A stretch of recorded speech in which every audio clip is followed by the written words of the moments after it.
नमस्कार दोस्तों, मास शिक्षा निकेतन यूट्यूब चैनल में आपका स्वागत है। दोस्तों, आज मैं फिजिक्स का नेक्स्ट टॉपिक मिरर फार्मूला लेकर आया हूँ। इसमें इसके सम इम्पॉर्टेंट फैक्ट्स भी लेकर आया हूँ। दोस्तों, अब नहीं भूल पाएंगे। यदि इसको एक बार आप बहुत बेहतर ढंग से पढ़ लेते हैं तो फिर आप कभी इसको नहीं भूल पाएंगे। तो इसी के साथ दोस्तों, आपका मास शिक्षा निकेतन यूट्यूब चैनल में एक बार फिर स्वागत है। दर्पण सूत्र मिरर फार्मूला, तो देखिए इसमें 1/u प्लस 1/v बराबर 1/f। यहाँ आपको 3 संकेतक बिंदु मिल रहे हैं, u, v तथा f। तो दोस्तों, यहाँ देख लीजिए u क्या है। u है वस्तु दूरी, v जो है प्रतिबिंब दूरी और f फोकस दूरी। तो इसी के साथ मैं आपको एक बार फिर से दर्पण फार्मूला को दिखा देना चाहता हूं और बता देना चाहता हूं। दोस्तों, दर्पण फार्मूला फिर से पढ़ लीजिए। 1/u प्लस 1/v बराबर 1/f, जहां u है वस्तु दूरी, v प्रतिबिंब दूरी और f दर्पण की फोकस दूरी है।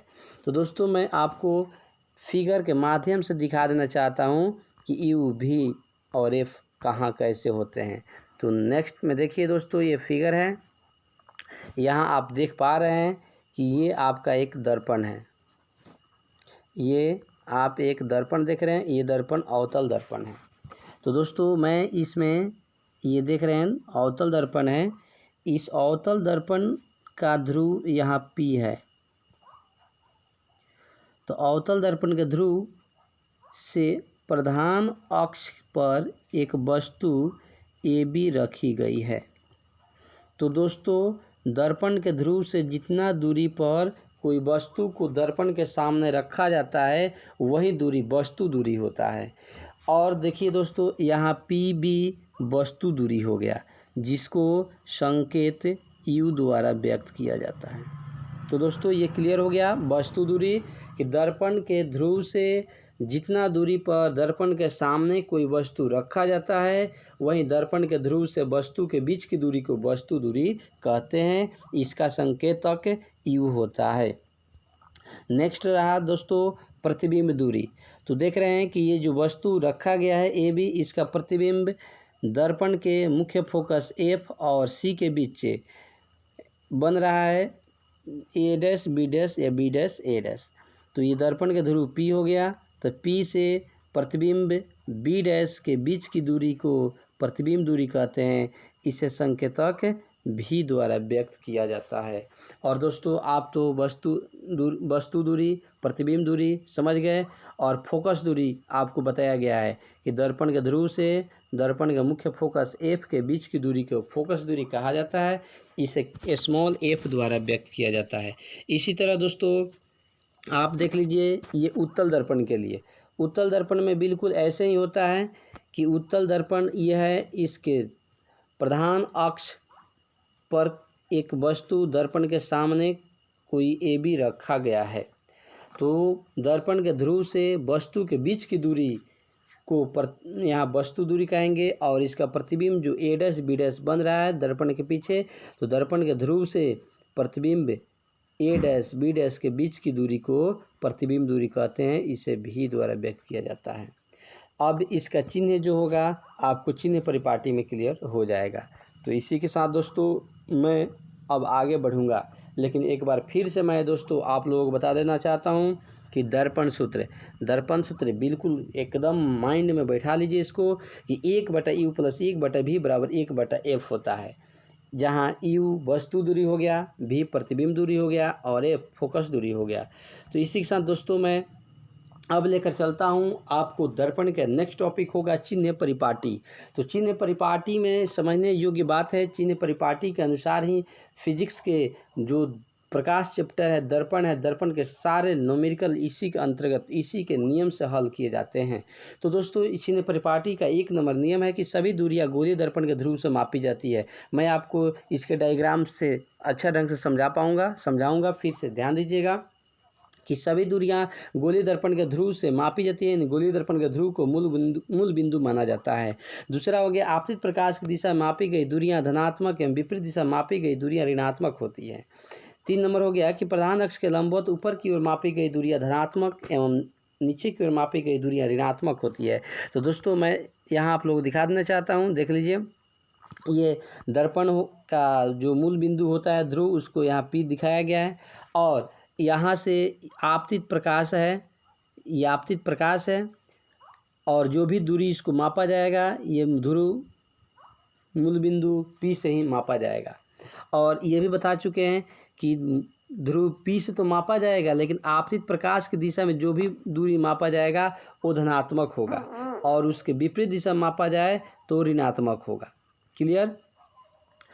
और यदि ये प्रधान अक्ष हो गया, इसके ऊपर मापेंगे लंबवत, इसके ऊपर दूरी मापेंगे तो ये प्लस में होगा, और यदि इसके नीचे मापेंगे तो ये माइनस में होगा। ये क्लियर चिन्ह परिपाटी मैं आपको डायग्राम के माध्यम से भी दिखा देता हूँ यहाँ, कि यहाँ देखिए ध्रुव जो P है, ध्रुव P से वस्तु जो रखा गया है ये बाईं तरफ रखा गया है। ध्रुव P से वस्तु को बाईं तरफ रखा गया है, यानी कि जो प्रकाश आ रही है, लेकिन यहाँ से ध्रुव से इसके विपरीत दिशा में दूरी को मापना पड़ता है, इसलिए ये जो होगा वस्तु दूरी यहाँ माइनस में होगा।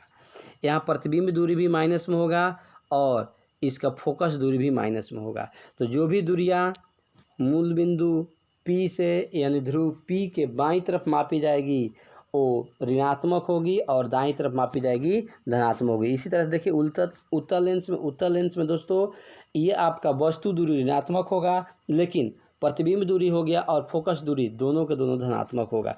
तो इसी के साथ मैं अब चलता हूँ नेक्स्ट टॉपिक में। दर्पण का आप लोग फॉर्मूला समझ गए, चिन्ह परिपाटी समझ गए। अब मैं बताऊंगा आवर्धन। तो आवर्धन को मैग्निफिकेशन कहा जाता है। तो प्रतिबिंब एवं वस्तु के आकार के अनुपात को गोलीय दर्पण का आवर्धन कहते हैं।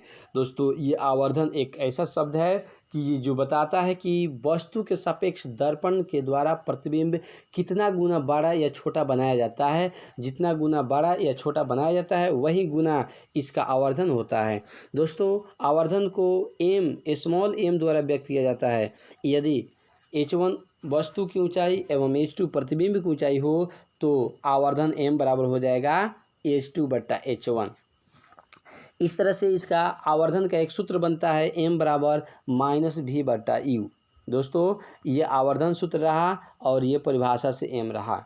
इस तरह से आप लिख सकते हैं कि h2/h1 बराबर -v/u। तो दोस्तों अब मैं चलता हूँ, इसके लिए कुछ मुख्य नोट है जिसको मैंने कवर यहाँ किया है। तो आवर्धन का जो मान होता है धनात्मक और ऋणात्मक दोनों होता है। आवर्धन का धनात्मक चिन्ह यह दर्शाता है कि वस्तु के सापेक्ष प्रतिबिंब सीधा एवं आभासी बनता है, और ऋणात्मक चिन्ह यह दर्शाता है कि वस्तु के सापेक्ष प्रतिबिंब उल्टा एवं वास्तविक बनता है। तो दोस्तों मैं फिर से आपको बता दूं कि उत्तल दर्पण का आवर्धन धनात्मक एवं अवतल दर्पण का आवर्धन ऋणात्मक और धनात्मक दोनों होते हैं। ऋणात्मक कब होगा? जब वस्तु का प्रतिबिंब आभासी और वास्तविक और उल्टा बनेगा तो इसका आवर्धन ऋणात्मक होगा, और जब इसका प्रतिबिंब आभासी और सीधा बनेगा तब इसका आवर्धन का मान धनात्मक होगा।